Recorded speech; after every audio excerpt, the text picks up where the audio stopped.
cada domingo acerca de la carta a los hebreos, y como subtítulo la supremacía de Cristo.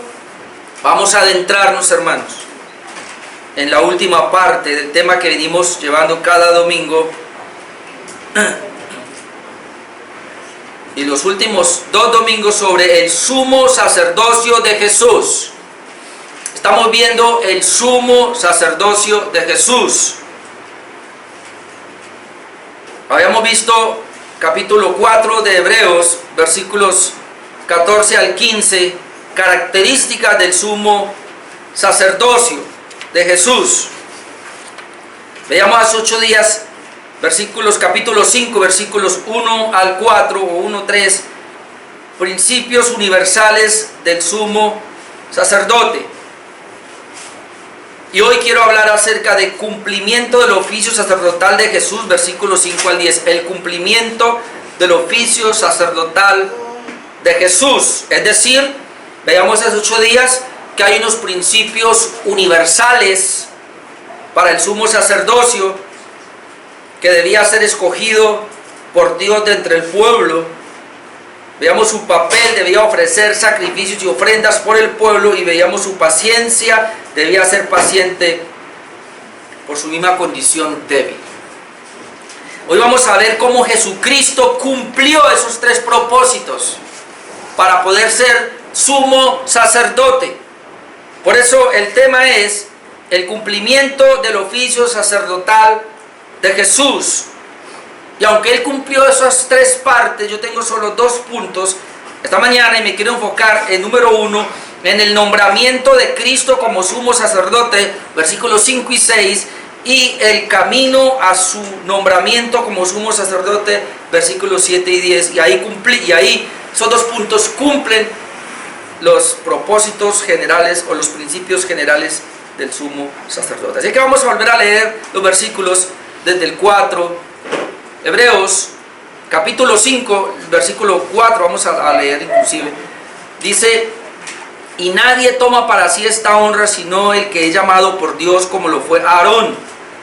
Así tampoco Cristo se glorificó a sí mismo haciéndose sumo sacerdote, sino el que le dijo: tú eres mi hijo, yo te he engendrado hoy. Como también dice en otro lugar: tú eres sacerdote para siempre, según el orden de Melquisedec. Y Cristo en los días de su carne, ofreciendo ruegos y súplicas con gran clamor y lágrimas al que le podía librar de la muerte, fue oído a causa de su temor reverente. Y aunque era hijo, por lo que padeció, aprendió obediencia, y habiendo sido perfeccionado, vino a ser autor de eterna salvación para todos los que le obedecen, y fue declarado por Dios mismo sumo sacerdote según el orden de Melquisedec. Al hablar de la carta a los hebreos hay un subtítulo, y es la supremacía de Cristo. Y estamos viendo ahora la supremacía de Cristo en el sacerdocio, en el orden sacerdotal. Dios estableció de la tribu de Leví el sacerdocio. Dios estableció a Aarón y a su familia como sumos sacerdotes. Aunque en la historia de Israel hubo algunos cambios y algunos se rebelaron. Veamos 8 días que algunos, sin ser de la tribu de Leví, o siendo de la tribu de Leví, pero por no ser llamados a sumo sacerdote, ofrecieron el oficio del sacerdote, fueron fulminados. Y hay un rey, creo que es Amasías, me parece que él también fue al templo y quiso oficiar como sacerdote y fue fulminado. Obviamente Dios por su gracia permitió que muchas veces el pueblo de Israel se desviara, y sin ser de la tribu de Leví u otra tribu por ahí se levantara un sacerdocio. Pero el sacerdocio terrenal, como lo vimos hace 8 días, tenía que ser de los hombres, tenía que ser de la tribu de Leví, es decir, de la familia, específicamente de la familia de Aarón. Pero ahora vamos a ver que hay otro orden para el sacerdocio de Jesús, porque Jesús no es de la tribu de Leví. Jesús no es de la familia de Aarón. Jesús es de la tribu de Judá. Pero Jesús tiene un nuevo orden, un nuevo sacerdocio, o el mejor sacerdocio, tipificado por Melquisedec. Pero el cumplimiento del oficio sacerdotal de Jesús, que debía cumplir los 3 propósitos, o los 3 propósitos generales, tenía que ser escogido del pueblo, tenía que ofrecer ofrendas y sacrificios y tenía que compadecerse de los débiles. Eso lo cumplió Jesús y eso es lo que vamos a ver ahora. Cumplimiento del oficio sacerdotal. Número 1, el nombramiento de Cristo como sumo sacerdote. ¿Cómo fue este nombramiento de Cristo como sumo sacerdote? Y ya aclarando que él no viene de la tribu de Leví, viene de la tribu de Judá y no viene de la familia de Aarón. ¿Qué fue lo que pasó aquí? Versículos 5 y 6 dice: así tampoco Cristo. Bueno, esto responde al versículo 4, mejor. Desde el 4 dice: y nadie toma para sí esta honra. Eso lo veamos hace 8 días. Nadie puede tomar, el ser sacerdote es una honra, nadie lo puede tomar, sino el que es llamado por Dios. Es decir, se requiere que Dios lo llame, y ahora vamos a hablar de llamamiento un poquito, como lo fue Aarón. Así tampoco Cristo se glorificó a sí mismo haciéndose sumo sacerdote, sino el que le dijo: tú eres mi hijo, yo te he engendrado hoy. Como también dice en otro lugar: tú eres sacerdote para siempre, según el orden de Melquisedec. ¿Cómo fue que Jesús vino a ser entonces sumo sacerdote? Del mismo modo que Aarón fue constituido por Dios y no por él mismo. Recuerden que ese es el primer punto, tenía que ser llamado por Dios de entre el pueblo. Jesús fue constituido sumo sacerdote no por él, sino por el que le llamó, en este caso por el Padre. Ahí está la primera función general. Y entonces mire lo que dice así como el versículo 4: nadie toma para sí esta honra. Recuerde que los personajes más importantes del Antiguo Testamento eran el profeta, el sumo sacerdote y el rey. Y por eso Jesús cumplió los 3 oficios. Jesús fue el gran profeta, ya lo dijimos, superó a los profetas del Antiguo Testamento cuando Jesús dice: Dios habló por medio de los profetas en otro tiempo, pero ahora nos ha hablado por el Hijo. Jesús es el gran profeta. Ahora estamos hablando del sacerdocio. Y aunque había un sacerdote, el gran sacerdote llamado Aarón y los hijos, ahora vamos a ver cómo Jesús supera el sacerdocio de Aarón, pero para superarlo tenía que cumplir las mismas condiciones. Versículo 4: nadie toma para sí esta honra, porque es la honra, dice que el ser sacerdote era una honra muy grande, es más, solo lo superaba el rey. El rey tenía el estándar más alto, luego estaba el sumo sacerdote. Sino el que es llamado por Dios como lo fue Aarón. Así tampoco Cristo se glorificó a sí mismo. Cuando dice que nadie toma para sí esta honra, quiere decir que el sacerdocio es una honra y es muy parecido a la del rey. Cuando dice que Jesús no se glorificó a sí mismo, se refiere a la posición de sumo sacerdote, que traía una gloria alta. Es decir, el sumo sacerdote tenía una honra y tenía una gloria muy alta. ¿Por qué? Lo dijimos hace 8 días, ¿cuál era la razón? Porque el pueblo dependía del sumo sacerdote para acercarse a Dios. Hermano, y otra vez vuelvo a lo mismo de hace 8 días. Y por eso en los mensajes del Evangelio Express que estamos enviando ahora, estoy hablando de la depravación total. Porque lo primero que debe entender el impío, pero el creyente también, es que él es muy pecador delante de Dios. Y que Dios es muy santo.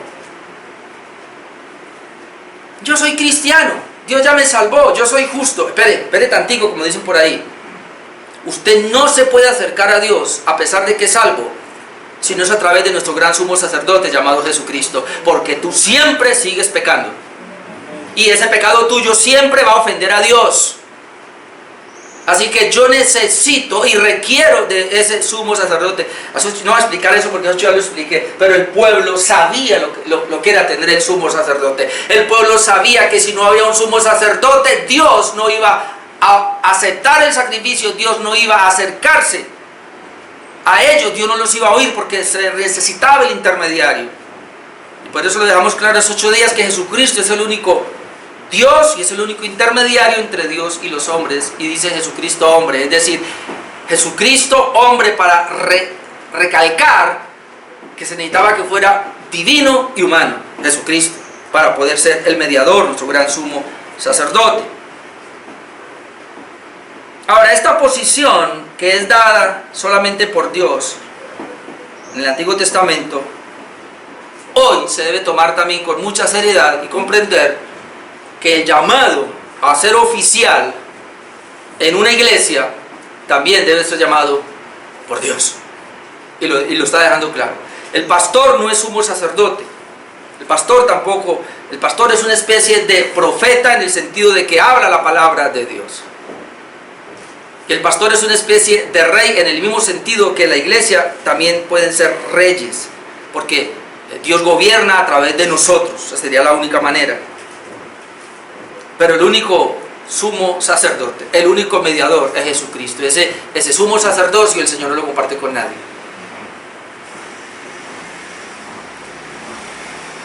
Ahora él toma aquí dos referencias, no voy a ir allá, ahí están, usted las tiene.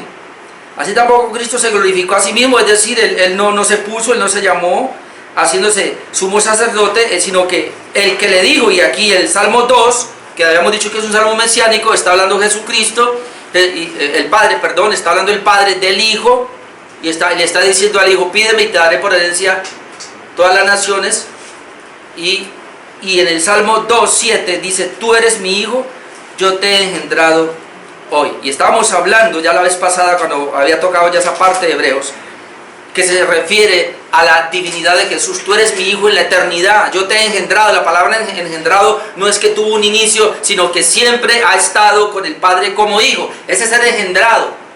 La palabra engendrado es que el Hijo siempre ha existido como Hijo al lado del Padre.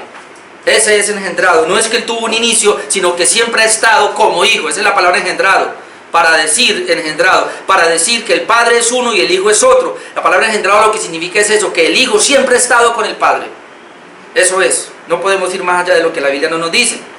Y luego toma la otra cita, que es el Salmo número 110:4, donde el salmista se desplaya para hablar de Melquisedec, que eso lo vamos a hablar después. Hoy no vamos a hablar de Melquisedec, pero entonces también toma la otra referencia para decir, como también dice en otro lugar acerca del Hijo, también otro salmo mesiánico, tú eres sacerdote para siempre, según el orden de Melquisedec. ¿Por qué no dice, tú eres sacerdote para siempre según el orden de Aarón? Primero porque Jesús no es de ese orden. Lo otro porque el sacerdocio de arónico terminaba. Terminaba la persona, oficiaba, pero el sacerdote moría y tenía que levantarse otro sumo sacerdote para que siguiera oficiando. Y habían muchos sumos sacerdotes y de todas maneras él no fue eterno, ese sacerdocio. ¿Sabe cuándo se acabaron los sacrificios? ¿Y por qué Jesús lo hizo a propósito? No sé si usted conoce un poco de historia, pero Jesús dijo en una ocasión, cuando le dijeron, mire qué piedras en el templo, mira qué hermosura. Jesús dice, no va a quedar piedra sobre piedra. Y por eso los judíos se le dieron encima, porque para un judío el templo era lo máximo. Y Jesús está hablando en contra del templo. No va a quedar piedra sobre piedra. Ahora, mientras exista ese templo terrenal, hay sacrificios. Pero la Biblia registra que Jesús ahora se convirtió en el templo, porque Él también dijo, destruyan este templo y yo en 3 días lo levanto. No, Él está diciendo, este templo físico va a ser destruido, pero este templo, aunque lo van a destruir, se va a ser levantado. Ahora Jesús es levantado, resucita, y Él es el templo, y Él ahora establece un nuevo templo para habitar, se llama la iglesia, pero está el templo físico. Y en el año 70, con Tito, el emperador romano, después de Nerón, vino y destruyó el templo, destruyó Jerusalén y destruyó el templo, y se cumplió la profecía y no quedó piedra sobre piedra. Y hasta ahora no hay templo que puedan construir. Hay algunos que creen que va a haber un tercer templo, que se va a levantar otro, y eso es una mentira, porque el templo que habla la Biblia, que va a ser levantado, es espiritual, no es físico. Así que no va a haber más templo. ¿Y por qué no va a haber más templo físico? Porque ya no hay más sacrificios. Porque el único sacrificio verdadero, los demás eran una tipología, fue Cristo. Como decíamos hace 8 días, Cristo no solamente fue el sumo sacerdote, sino que también fue el Cordero que se presentó él mismo como sacrificio. Y el sacrificio ya no fue traspasar la cortina, porque cuando Jesús muere dice que por primera vez la cortina se abre de arriba abajo para que todos puedan ver el lugar santísimo. Porque Jesucristo ya no entró al lugar santísimo, sino que entró al mismo cielo, a la presencia de Dios. Y al hacerlo así, ya para qué más templos, no necesita templos. Por eso fue destruido y por eso nadie lo ha podido construir y jamás será construido. Porque el único que ofició y el último y el único verdadero fue Jesucristo, el gran sumo sacerdote con su propia vida.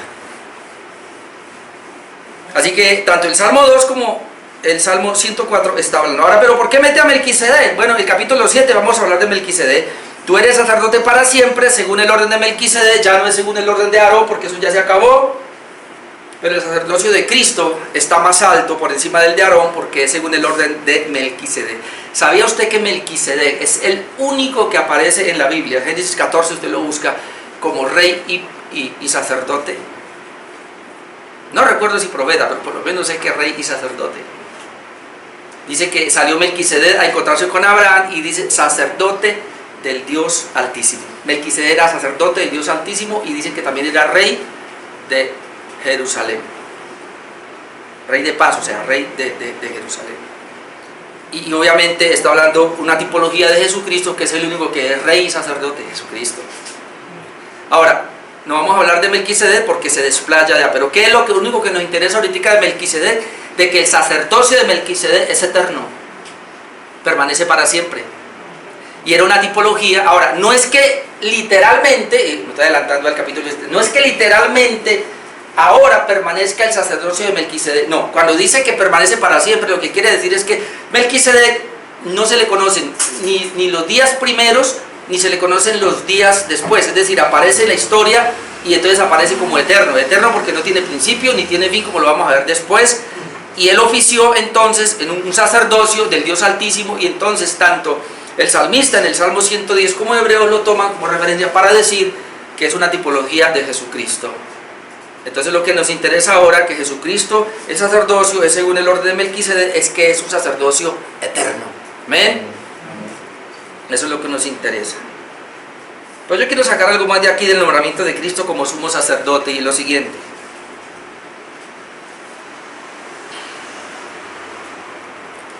Todo aquel que desee un cargo oficial en la iglesia debe ser llamado por Dios y no ser puesto por él mismo o por los hombres. Dice que nadie toma para sí esta honra sino aquel que es llamado por Dios. Y obviamente, aunque no somos sacerdotes, eso ya lo dejé claro, somos sencillamente pastores o diáconos. Hay oficiales en la iglesia. Cada iglesia local debe haber oficiales, y los oficiales son solamente pastores o diáconos, no hay más. Puede ser un pastor, puede ser un diácono, pueden ser varios pastores, varios diáconos, puede ser un solo pastor y varios diáconos. Yo he postergado la constitución de diáconos aquí, pero bueno, Dios nos va a ayudar este año. Debe ser puesto por Dios. El problema que tenemos hoy día, y que eso pasó también en Israel, cuando usted conoce la historia de Israel, ¿cómo le parece que se ponían como sacerdotes? Es más, usted conoce a los macabeos, que hablábamos el jueves precisamente de Judá Macabeo, y había el otro, creo que era Tobías, no recuerdo. Los macabeos se hicieron sumos sacerdotes, y ellos venían de otra tribu.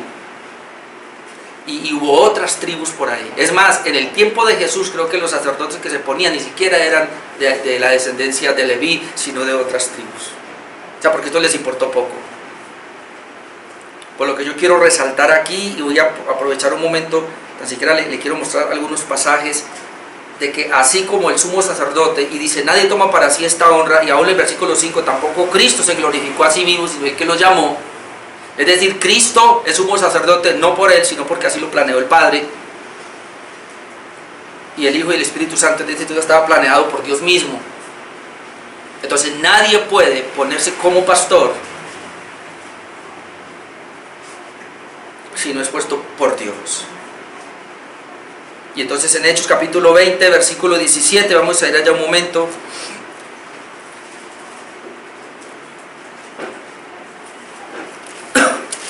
Cuando Pablo se está despidiendo de la iglesia en Mileto, Hechos 20:17 leemos: enviando pues desde Mileto a Éfeso, hizo llamar a los ancianos de la iglesia. Pablo hizo llamar a los ancianos. Esa misma palabra es presbítero o pastor, es lo mismo. Te encuentras en la Biblia anciano, te encuentras presbítero, es el mismo para pastor. Los hizo llamar. Saltemos por favor al versículo 28. Mire lo que le dice: por tanto, mirad por vosotros y por todo el rebaño en que el Espíritu Santo os ha puesto por obispos, para apacentar la iglesia del Señor, la cual él ganó con su propia sangre. Note que la iglesia es del Señor. El Señor la ganó con su propia sangre. Pero dice: mirad por vosotros mismos y por todo el rebaño en que el Espíritu Santo os ha puesto por obispos. ¿Quién es el que pone? El Espíritu Santo. Dios es el que llama al pastor y lo pone. Ya sea que Dios llamó a una persona, lo preparó y lo envió a un lugar y él comenzó de cero y se fue estableciendo una iglesia local. O ya sea porque la iglesia local ya existe, y entonces suponiendo que esta iglesia ya existe pero se quedó sin pastor, por alguna razón, entonces la iglesia debe orarle a Dios para que le dé un pastor, y el pastor sea levantado de ellos mismos o que venga de afuera. No debe ser puesto por la iglesia, sino por Dios. Dios mismo debe haber. La iglesia debe cerciorarse de que quien tiene enfrente fue puesto por Dios. Y yo digo en Facebook, si usted está dudando de su pastor, no, sálgase de ahí, de esa iglesia. Tiene que estar seguro de que Dios lo puso. Porque si Dios no lo puso, no está hablando la palabra de Dios. No está haciendo la voluntad de Dios, porque de entrada está en desobediencia, en rebelión y en fuera de la voluntad de Dios. Porque Él no está ahí porque Dios lo puso. Esa es la batalla que tenemos nosotros los pastores. Yo más de 7,000 veces de rodillas le he dicho al Señor, examinándome aún el llamado. No va a pensar que no. No va a pensar que yo no he dudado de mi llamado. Más de una vez. Más de una vez he querido dejarlo todo. Más de una vez he querido renunciar y me he querido ir. Es más, antes de comenzar esta iglesia, yo le había dicho a Dios que nunca más iba a dirigir una iglesia, mucho menos independiente. Yo me acuerdo que me le arrodillé al Señor y le dije: Señor, voy a ver en adelante a depender de una iglesia que ya existe. De hecho la encontré y estuve un año ahí. Y dije: voy a hacer todo lo que el pastor me diga, yo voy a ser un siervo fiel, él es el pastor. Si yo soy pastor, yo le colaboro, pero yo no quiero más enfrentarme a situaciones porque estoy cansado. Le dije a Dios, pero no aguanté. Al año de trabajar con ese pastor, yo no pude por la palabra. Tuvimos problemas por la palabra. Y le fui a orarle a Dios: Señor, ¿qué hago? Si me voy de aquí, ¿para dónde me voy ahora? Pero Dios lo tenía todo planeado. Dios no me dejó. Hermanos, literalmente Dios no me dejó. No me dejó. Le lloré al Señor: yo no quiero ser más pastor. Dios no me dejó.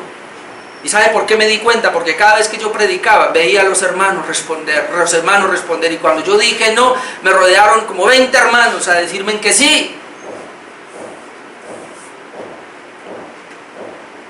Jorgito estaba llegando apenas. Yo tenía así como un mes de haber llegado a ese combo que había ahí. De personas que no me dejaron. Y así nació esta iglesia. Lamentablemente queda Jorgito. ¿Quién más hay aquí de los que comenzó con nosotros?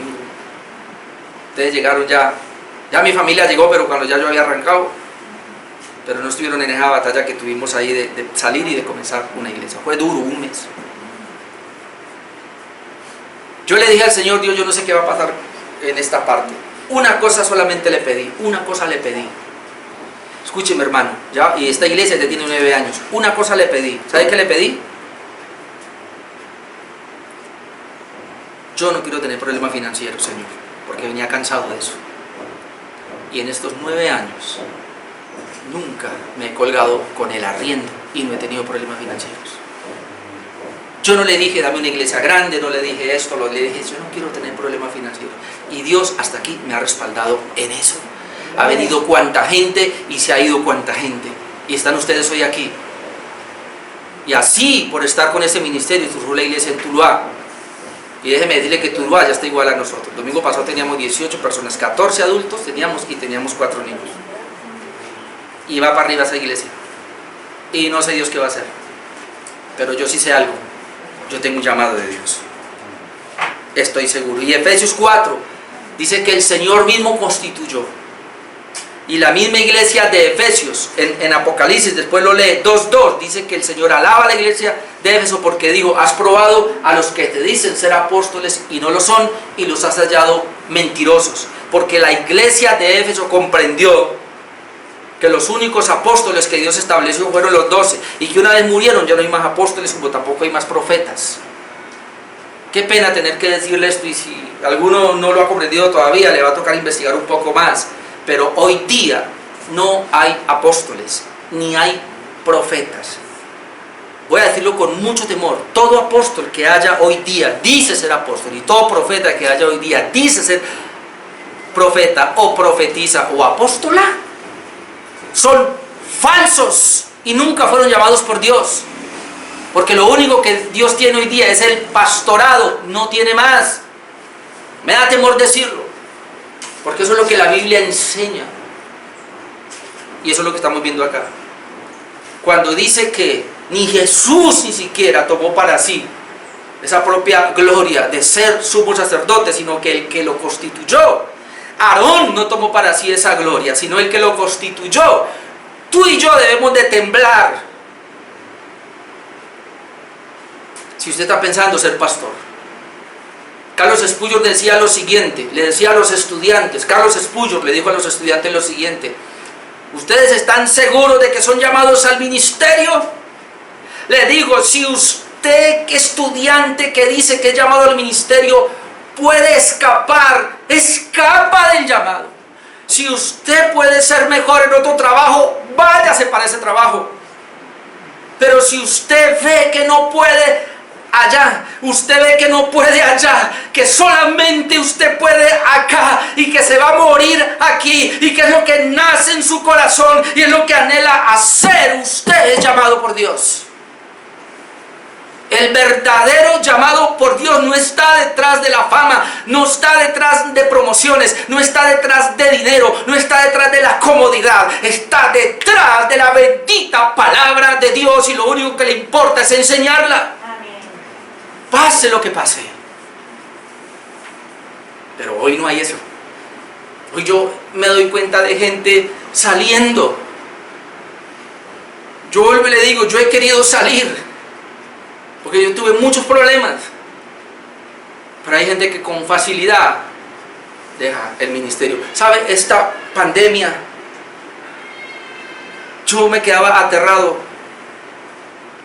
Y yo pensaba que era mentira cuando yo miraba por internet que en Estados Unidos 1000 iglesias se cerraron, que en España tan... ¿Y por qué? Y luego yo salgo por aquí a mirar, y aquí había una iglesia, ya no hay, aquí no, ya no hay. ¿Y qué pasó? No, la cerraron, la pandemia acabó con las iglesias. Y la pandemia acabó con las iglesias, eso no era iglesia. No, usted lo dice porque usted todavía tiene la gente ahí. Sabe que en la pandemia, hermanos, yo no sé si ya lo dije, pero lo voy a decir. Y yo entiendo, porque en la pandemia hubo problemas financieros y la economía se vino abajo. Y usted imagínese que la economía de los hermanos se venga abajo, ¿qué va a pasar con la economía del pastor? ¿Sabe Dios qué hizo? Usó la iglesia de Tuluá para mandarme dinero. Y con los hermanos de Tuluá pagué este arriendo, cuando ustedes no pudieron porque no tenían. Aquí estamos, hermano, porque Dios al que llama respalda.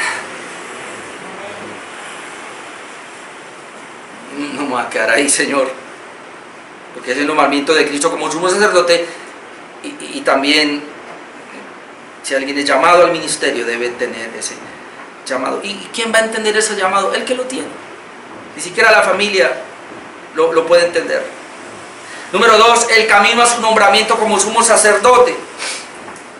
Versículos 7 al 10. Hebreos 5, 7 al 10. Y Cristo, en los días de su carne, ofreciendo ruegos y súplicas con gran clamor y lágrimas al que le podía librar de la muerte, fue oído a causa de su temor reverente, y aunque era hijo por lo que padeció, aprendió la obediencia, y habiendo sido perfeccionado, vino a ser autor de eterna salvación para todos los que le obedecen, y fue declarado por Dios sumo sacerdote según el orden de Melquisedec. ¿Cuál fue el camino para el Señor ser nombrado como sumo sacerdote? Jesús no fue nombrado sumo sacerdote por su relación con Dios como hijo, sino por su sufrimiento, por su obediencia, por su tenacidad. Como dice el versículo 7, perdón. Y Cristo, en los días de su carne, o sea, Aarón fue llamado, pero ahora Cristo fue llamado. ¿Pero cómo fue llamado? ¿Cuál fue el camino? ¿Cuál fue el proceso para ser llamado, constituido sumo sacerdote? Cristo, en los días de su carne, acá se entiende en su encarnación. Los días de su carne se entiende desde el día que se encarnó, todo el tiempo que vivió, los 33 años y medio que vivió. Dice que ofreciendo ruegos, no, mire Jesús, ofreciendo ruegos, Jesús rogó, y súplicas, Jesús suplicó, con gran clamor, lo hizo con gran clamor, y con lágrimas Jesús lloró. ¿A quién?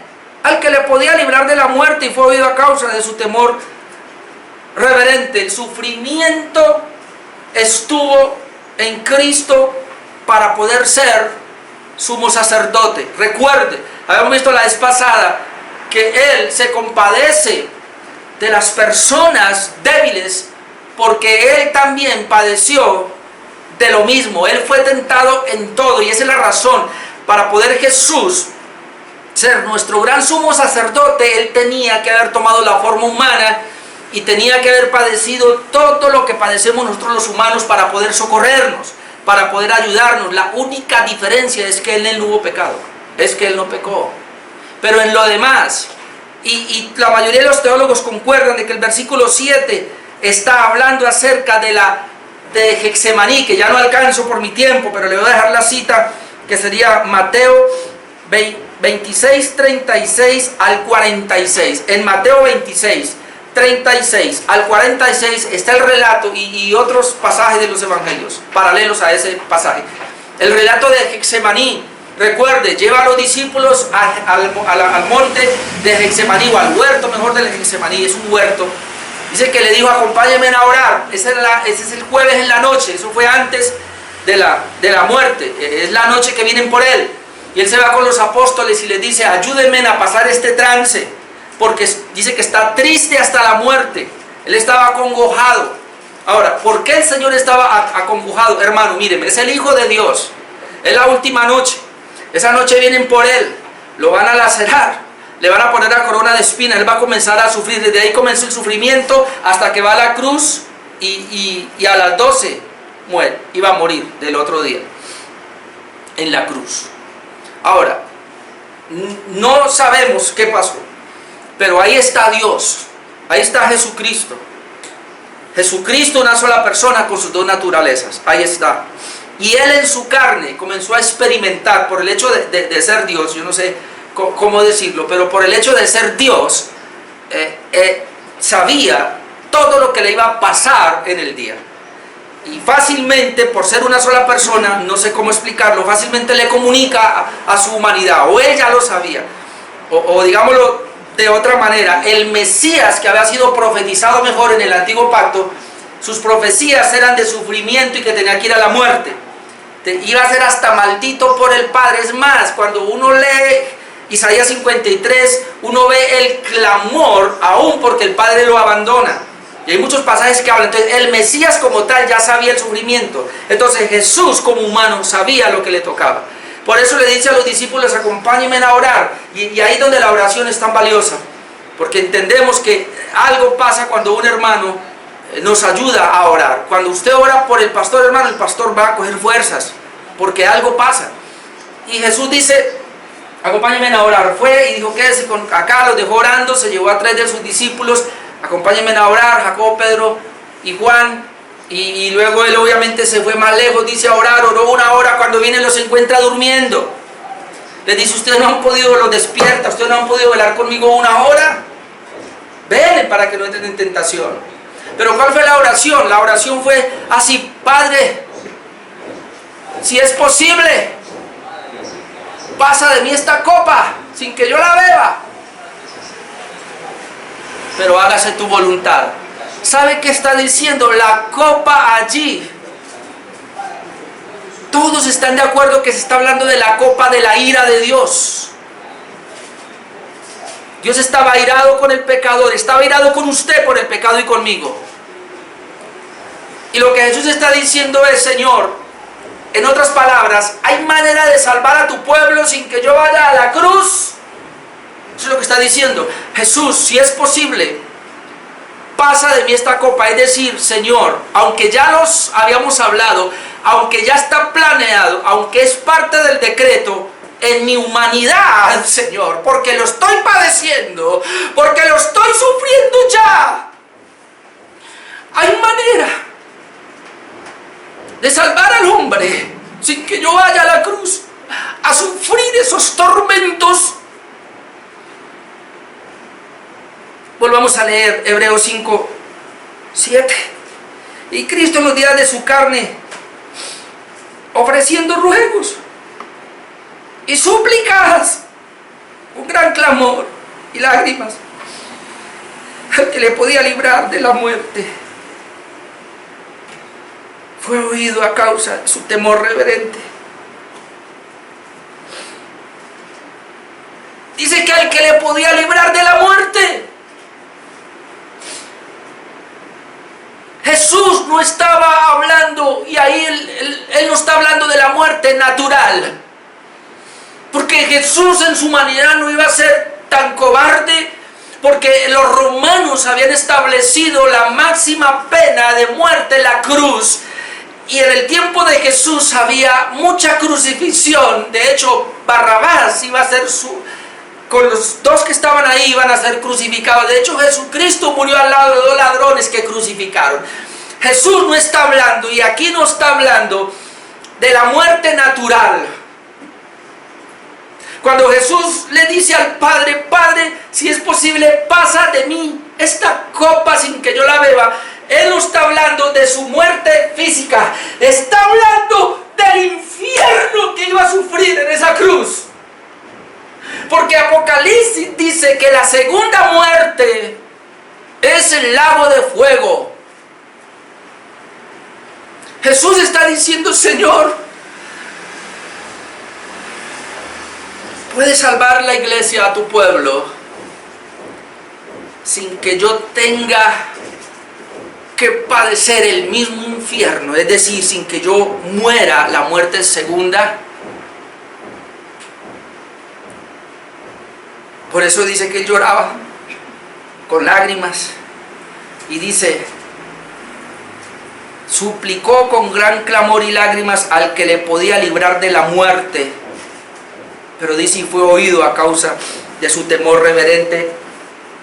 Cuando dice que fue oído, no es que el Padre dijo: listo, recuerde, y ahí está la lucha. Es que tú y yo no entendemos, yo no entiendo, pero yo quiero tratar de explicar algo. Estamos hablando de Jesús, que tiene dos naturalezas. En la humanidad, en la naturaleza humana, Él vino y dijo, la naturaleza divina, Él vino a cumplir la voluntad del Padre y tiene que ser. Pero en su naturaleza humana hay un desespero. Él sí quiere cumplir la voluntad de Dios, pero no quiere. Es decir, el sufrimiento que Cristo va a experimentar en su humanidad es tal que Él va a experimentar el infierno mismo, que es la muerte segunda. Por eso cuando los teólogos dicen: Jesús en la cruz murió y experimentó tu infierno y mi infierno, eso es verdad.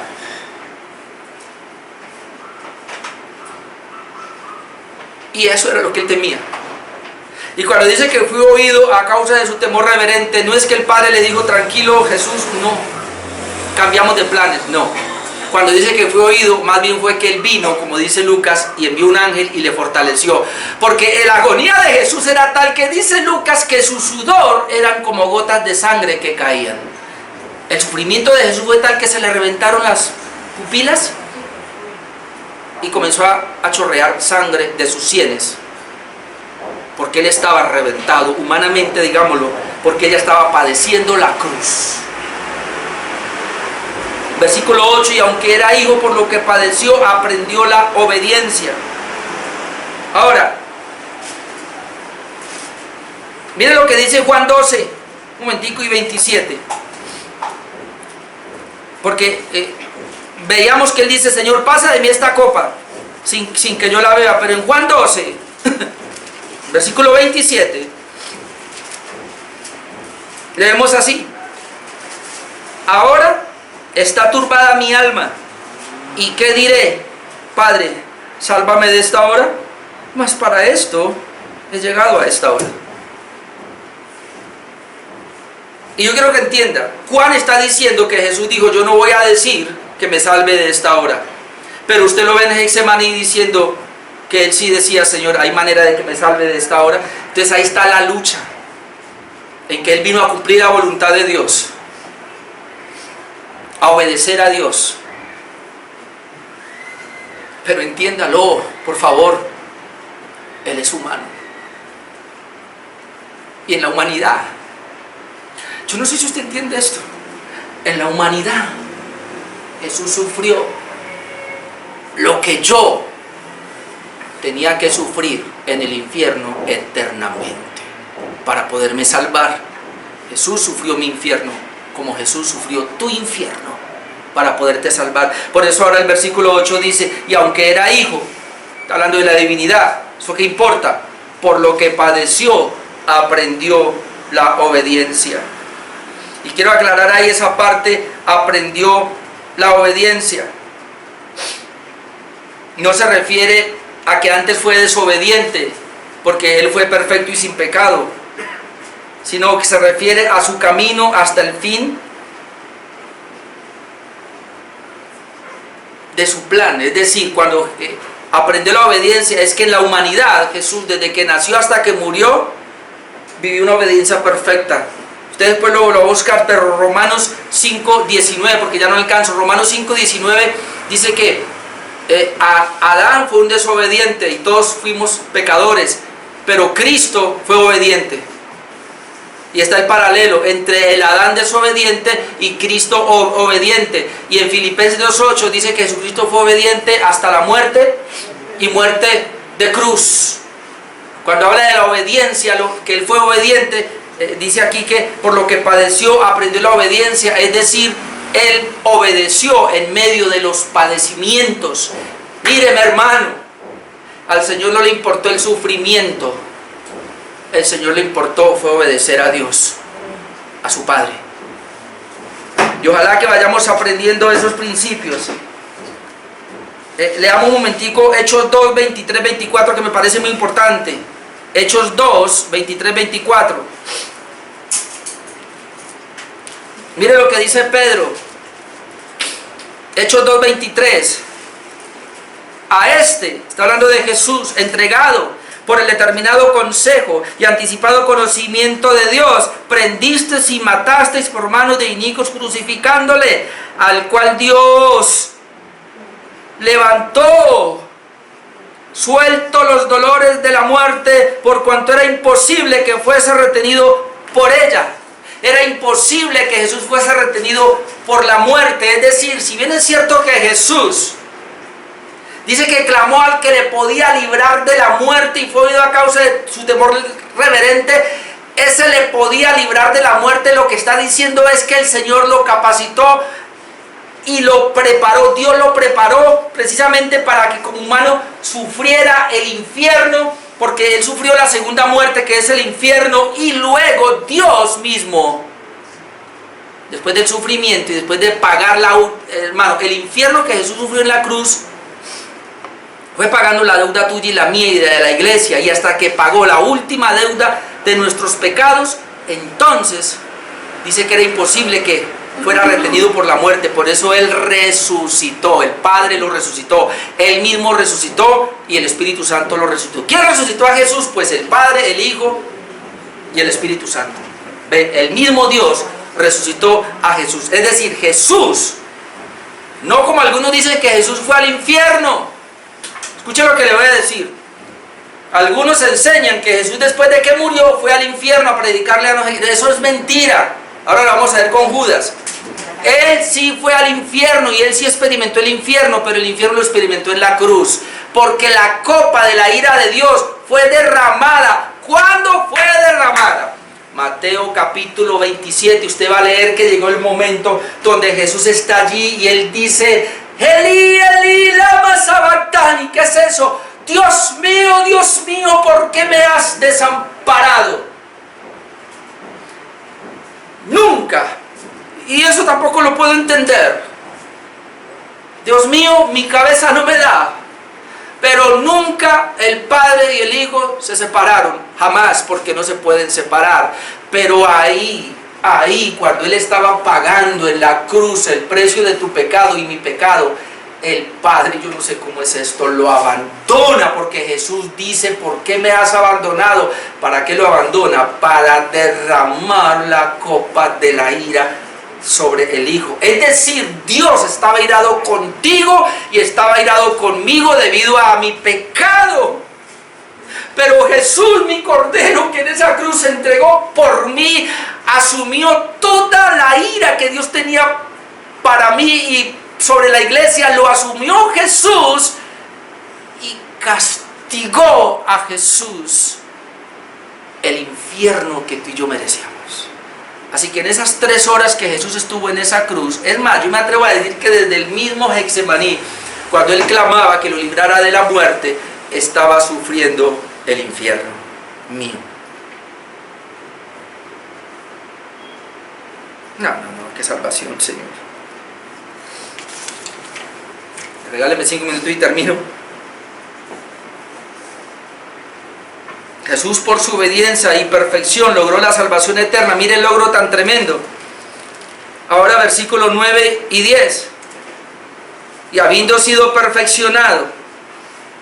Otra vez, la palabra perfeccionado se refiere a la culminación de su misión. La palabra perfeccionado es perfecto, completo. Habiendo sido completado, pudiéramos leer. Y habiendo sido completado, habiendo completado su obra. Es decir, Él obedeció hasta el fin y completó su obra, o fue perfeccionado. Escucha, hermano, vino a ser autor de eterna salvación para todos. ¿Sí? Vino a ser autor de eterna salvación para toda la humanidad. ¿Es correcto? No. Vino a ser autor de eterna salvación para todos, sí, pero todos los que le obedecen. Y agárrese fuerte, mi hermano, entonces.